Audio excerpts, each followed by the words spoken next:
Well, welcome back. Barry Cloyd again with you, and we are inside today. We're supposed to be harvesting beans, and I gotta let Rob explain it to you. Why are we inside of this garage when we're not out harvesting beans, Rob? Yeah, we're in the shop today because today it's raining outside, it's 44 degrees, and there's a 30 to 35 mile an hour wind, and it's not conducive for cutting beans today. So is that all? Yeah, but other than that, we're doing okay. All right, we're doing okay. But he has a perfect example right in his left hand here of what we're gonna be looking at when we get out and finally do get to harvest these beans.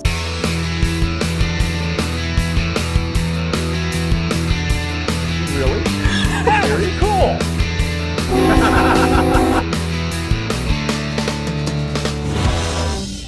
This looks like a super stalk of beans to me. Once again, Rob Shaffer. Yep, this is what a bean plant looks like after it's lost all its leaves. Yeah.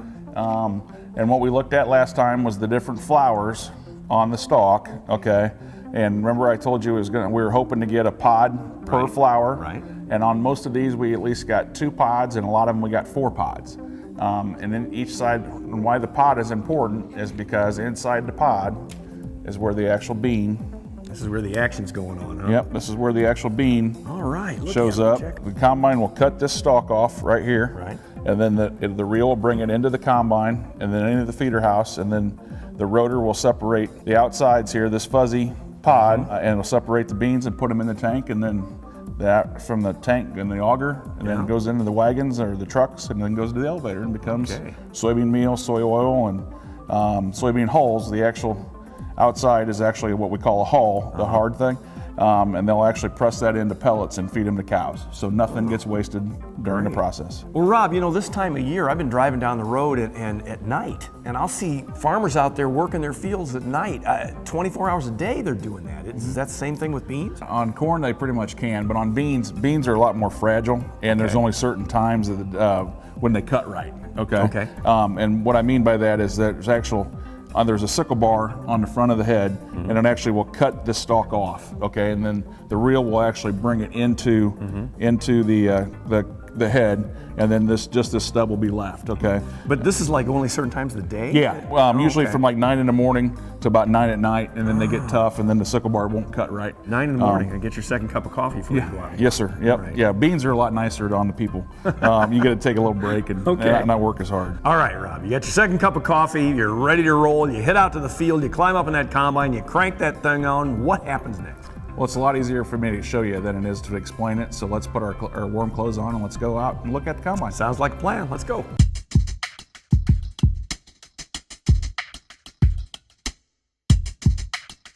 Oh, okay, Rob, here we are. We're out here on the farm, and we are standing here in front of the combine, and this is a big old piece of machinery, but there's nothing on the front of this thing. Rob, what goes here?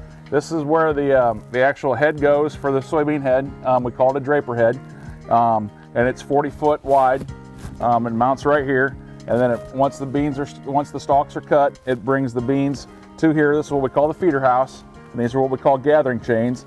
And this takes it through the feeder house to the rotor, and then opens up the pods, and then separates the pod from the beans. A 4-beaner. This is like the goal, the ultimate right here. Yes, sir. We got 4-bean pod, and the actual feeder house takes the actual material, the stalk and the bean pods, to the rotor, and the rotarator opens up the bean pod, and then we get these clean beans. All right. And then the clean beans go up into the hopper, and then eventually to the elevator. Remember when we were doing the sprayer thing and the wings coming out, it's kind of like a transformer? Yep. This is sort of the same type of situation, right? This combine has got several different tools that we can put on the front. We can put a corn head on it, we can put a bean platform on it.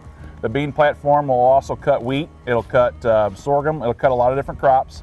But with this thing right here, picks them up, and you change those PTO shafts on the side, and it's interchangeable. It'll cut a lot of different crops. This is not just a one crop machine. Okay, you mentioned a term that I got to stop and back up on. You said the PTO shaft. Now, okay, explain to our people that are watching this. What's that all? A PTO shaft is what we call a power takeoff shaft, and actually there's 2 of them on the side of the combine. Okay. There's this PTO shaft right here on one side drives one side, Yeah. and there's one on the other side, and that's what drives the head. That's what makes all the head, Makes all the stuff move. makes all the The different sickle stuff bar move. that's cutting off the stalk, right? Makes the sickle go back and forth, makes the reel Okay. turn, all that stuff. And all this stuff works no matter what kind of head you have on there. That's how correct. it's powered. Yep, that's how we run all the heads. What do you say we get up inside this thing and see what's happening in the cab? What do you think? Let's fire it up. Let's do it.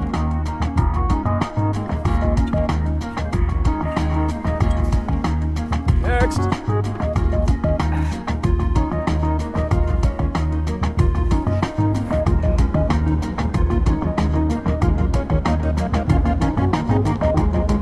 This thing is huge. Yep. I feel like we're on it. We're probably about 12, I guess we would probably be about 10 feet off the ground right now. Yeah, we got the engine right under here. This is the power plant This right is the here. power This is unit. huge. Yep. Yeah. It's about 325 horsepower. Wow. And this is what drives all the motors, all the hydraulics. It makes it go front and back, opens up the augers, it does everything. And it takes this big, huge piece of machinery to get those little beans ready to go. Little beans. How about that? What's this thing? That there, the hole in the floor, that's the diesel tank, biodiesel. Biodiesel. Yep, soybeans made into diesel fuel.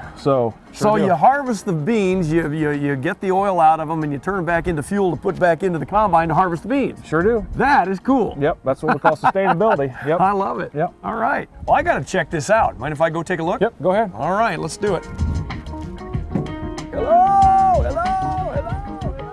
Man, this thing's big. I'll tell you what, over 300 bushels fits right in here. Well, we're gonna go look at that bean head and figure out how that all fits on. Remember the transformer angle? We're gonna go check it out a little bit more.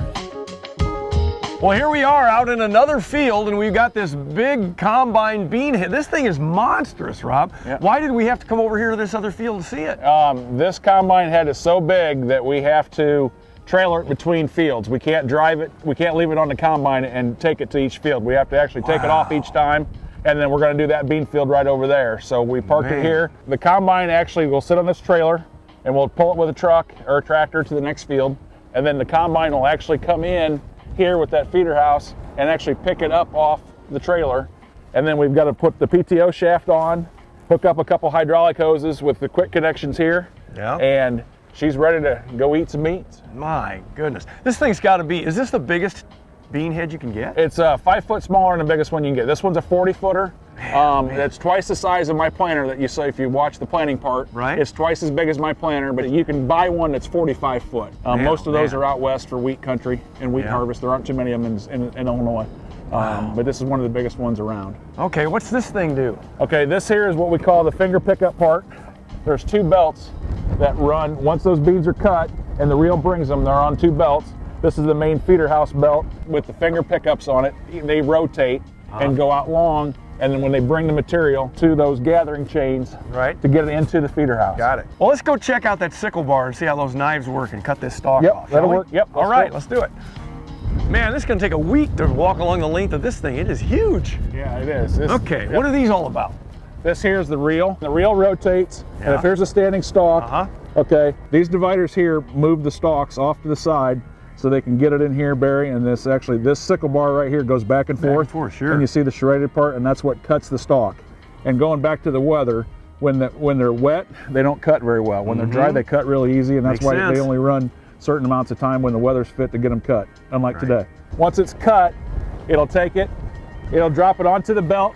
The two belts come to the center, and then there's a center belt that takes it up to that feeder house with the finger pickup, and that takes it to the feeder house, and then it starts going it through the machine. Well, this is great. I had no idea that a combine head was this complicated, Rob. Oh yeah. This is great. Thanks for showing it to us. Yep. You know, I really want to see this thing in action, though. Shall we follow you out into a field and see how this all works? Let's put the head on the combine. Let's go out and eat some beans. Let's do it.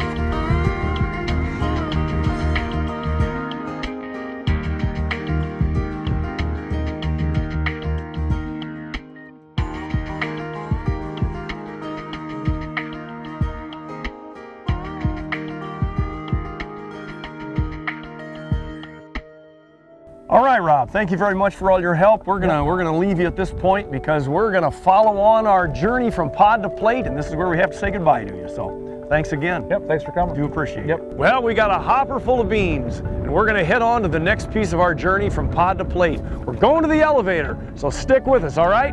Let's go.